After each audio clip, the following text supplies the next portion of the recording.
You walk in the door after a long day. Bag goes wherever it lands, shoes stay in the middle of the floor. You just want 5 quiet minutes before your brain gives out completely. But somewhere between the door and the couch, the tiredness gets heavier. Your body didn't work that hard today. Your home has been arguing with you since the moment you walked in. Every item out of place is a small voice reminding you of something unfinished. Your brain listens to every single one, whether you asked it to or not. There's a name for this, and it has nothing to do with laziness or discipline. Neuroscience calls it residual cognitive load, and it builds until it exhausts you. In Japan, there's a belief that a room doesn't hold your belongings. It holds your state of mind. The chaos around you isn't a reflection of who you are. It's the actual cause of how you feel. You don't need more willpower. You need an environment that stops taking it from you. Stay, because the first of 9 habits begins tonight, the moment before you turn off the light. We've been taught that a messy space means a messy mind, like disorder is a character flaw. That belief does real damage. It makes you feel guilty instead of understanding what's actually happening. This was never about organization. It's about design. Researchers studying attention have found something similar. Visual clutter competes for the same attention your brain needs for whatever you're trying to focus on. Your mind can't choose to ignore what's out of place. It processes it anyway, draining energy you needed for yourself. A badly designed environment doesn't feel like bad design. It feels like a personal failing, which is exactly why so many people blame themselves for something their space did to them. In Japanese design philosophy, your surroundings are treated as an operating system for the brain. Quick note before we start. Some of the 9 habits ahead carry names passed down for generations. Others are ideas translated into Japanese phrasing to capture the spirit of the philosophy they come from. Either way, the practice matters more than the label. And the first habit will show you that you've been closing your day exactly backwards. The moment you turn off the light, something is already working against you. Yoru no seiri means night order. It has nothing to do with cleaning the kitchen. It's about emptying your working memory before you close the day. Zen monks ended each day deliberately, placing every experience somewhere in their mind instead of dragging it into sleep with them. Most of us do the opposite. We lie down with unfinished tasks and half-finished conversations still open. Your prefrontal cortex keeps searching for resolution, and that search interrupts the deep sleep stages where your brain actually repairs itself. Before you sleep, take everything circling in your head and put it somewhere outside of you. A notebook, a note, anywhere. Tell your brain it's been saved so it's allowed to rest. Here's something the tea ceremony understood centuries ago. Improvising costs energy you don't need to spend. You wake up with a brain still in transition, and the first thing you do is hand it decisions. What to wear, where your bag is, what's for breakfast. That's your daily decision budget draining before 8 a.m. Junbi, preparation, solves this the night before. Lay out your clothes, pack your bag. One less argument your brain has to win in the morning. You've spent 5 minutes looking for your keys again. That frustration doesn't stay in the entryway. It travels with you into the rest of your day. Basho means a fixed place. In traditional Japanese design, every object has an assigned home based on its function, so your brain never has to spend attention hunting for it.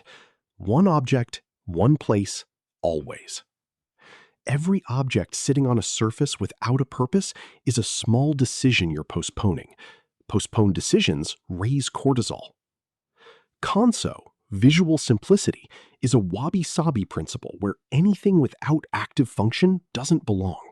This isn't extreme minimalism or bare white walls. It's your space answering one honest question.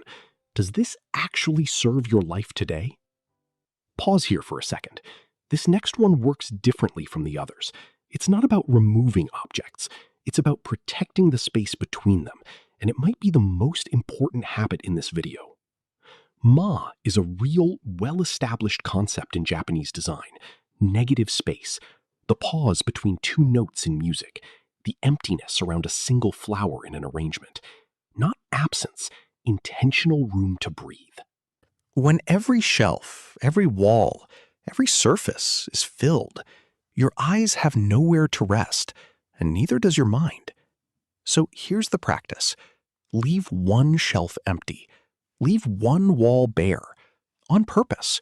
Not because you ran out of things to put there, but because you decided nothing belongs there. That empty space isn't wasted. It's where your attention finally gets to exhale. Some clutter never touches your shelves. It lives in your Notes app, your notebook, your saved messages, your emails marked to do. Information scattered across 6 places your brain keeps trying to reconcile in the background. Psychologist George Miller's classic research found that working memory can hold roughly 7 items at once, give or take a couple. Scattered information hits that limit before you've even started your day. An organized mind isn't the one that remembers the most. It's the one that needs to remember the least. Ichigen asks you to choose exactly one place for everything that matters. Tasks, appointments, reminders. One app, one notebook, just one, so your brain stops asking where it wrote something down. Nemawashi comes from gardening, preparing the soil around the roots before transplanting. Companies like Toyota use a version of it for decision-making. For you, it means one specific place for decisions that don't need an answer today.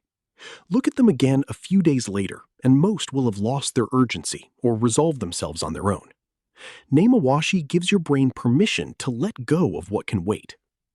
Looking backward before moving forward is standard practice in Japanese management. Give yourself 15 minutes a week for 3 questions. What worked? What didn't? What can I remove? Skip this, and you accumulate commitments on your calendar without ever consciously choosing them.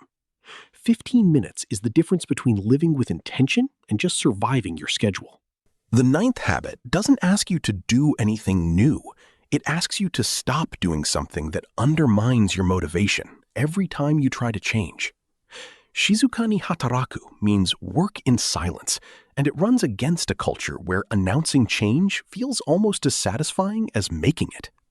Psychologist Peter Gollwitzer's research on goal intentions found something surprising. When you announce a change before you've made it, other people's acknowledgement can create a premature sense that you've already achieved it. Your brain gets a small hit of social reward early, and that reduces the real drive to follow through. It already got paid. In Japan, there's an awareness of the quiet shame in boasting before proving anything. Announcing what you're going to do is treated as a weakness because the value lives in what you do when no one's watching. How many times have you announced a new routine only to drop it days later without telling anyone? Shizuka ni hataraku asks you to skip the announcement. Just start. Fix the drawer. Begin the habit. Don't post it anywhere. You don't need all 9 habits this week. Trying to install everything at once is how most people quit by day 3, not because they lack discipline, but because the expectation itself was wrong. Japanese philosophy suggests moving 1 single degree each day. 1 degree, repeated, eventually points somewhere completely different. Pick one. The one you feel will change your rest or your work by tomorrow. Maybe it's clearing your mind onto paper with Yoru no Seiri. Maybe it's giving your keys one fixed home with Basho. Just one. Repeat it until it stops being effort and simply becomes who you are. When it's part of you, you stop needing motivation. You're not organizing your house anymore.